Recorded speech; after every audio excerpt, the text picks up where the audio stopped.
In 2009, fishery managers for the Oregon Department of Fish and Wildlife were expecting a banner run of coho salmon, but none of their projections could prepare them for what would take place that fall.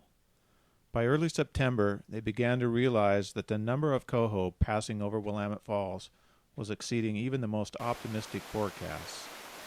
ODFW's fish monitoring station was logging some of the largest returns since the facility began keeping records in 1946. By the middle of September, more than 3,000 adult coho had crossed the falls on their way to the spawning grounds in the upper Willamette and its tributaries. It soon became clear if the trend continued, the number of coho crossing into the upper Willamette could exceed the previous high of 18,000 fish set back in 1970. What was more remarkable even than the sheer number of fish was the type of coho that were returning to the upper Willamette. Almost all these salmon had their distinctive adipose fins intact, meaning they had been hatched in the wild rather than in a hatchery. This fueled much speculation about what had led to the meteoric rise of coho numbers. Had these descendants of earlier hatchery fish somehow learned to capitalize on streams not utilized by other fish? Or could it be that conservation measures such as habitat restoration and pollution controls finally paid off?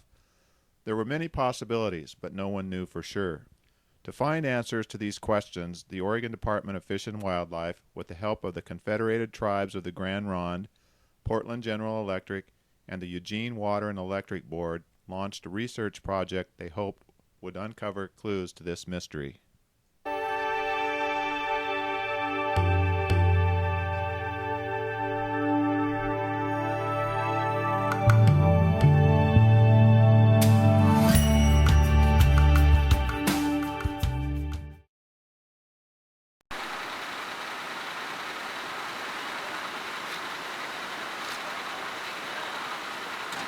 We're here to start tagging coho salmon that are migrating above Willamette Falls. There's a large run of fish, all naturally produced or mostly thereof, that are coming over the falls. The purpose of what we're trying to do is monitor coho movement in the Willamette River above Willamette Falls.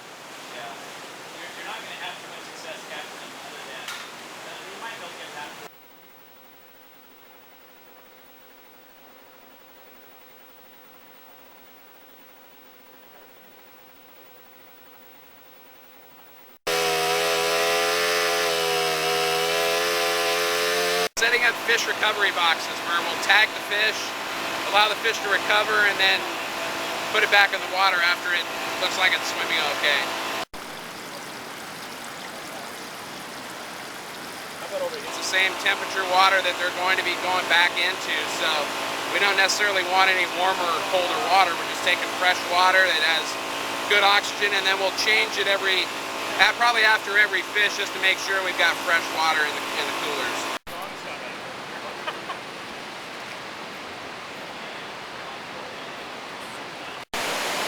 What we're going to do is insert esophageal radio tracking devices into the adult fish individually, release them above the falls, and then radio track them as they move upstream. You should find 10 and start, 10, 11, 12, right? And just get those in order now. 50.8 is your frequency, and then code is 13. Okay. So you'll do code 1, 2, 3, 4, 5. This is a low-tech style radio tag. It's an esophageal insert tag that we will place inside the adult coho salmon. We'll use a tube to insert it down the throat of the fish. The radio antenna will lay outside the fish. When the fish swims upstream, it will release a certain beat that will be picked up by receivers upstream. These radio tags are designed for easy insertion into the adult fish. They've got a rounded end here, which goes through the mouth and through the throat, and it's squared up slightly on this side so that the fish cannot regurgitate it back out of the throat of the fish. The antenna is long enough to protrude from the stomach of the fish out through the mouth and throat, and has enough length to carry outside the fish a little bit so that it releases its pulse rate beep and can be caught by the receiving devices upstream. Kind of what Doug and I have always said. It's like, this is bad. They're going to hand them in the net. They're going to... Oh man, you're totally mucked out there. Hold on.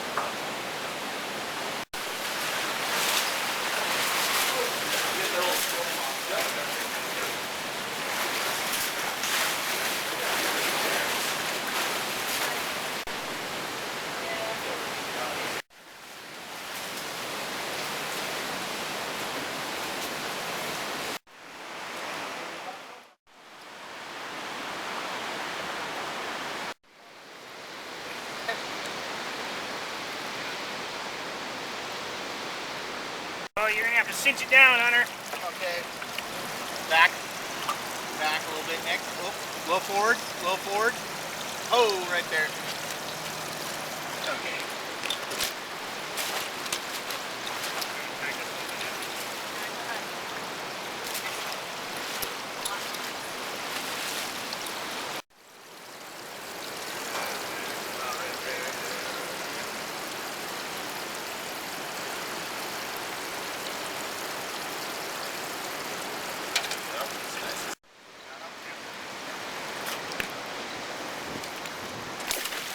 This is a data logger that is used for radio telemetry. And what you do with it is you put in your frequency and you're able to pick up one of these transmitters as it goes by. It's very similar, it's like a radio station, and here's your radio tower that's sending its signal to this receiver.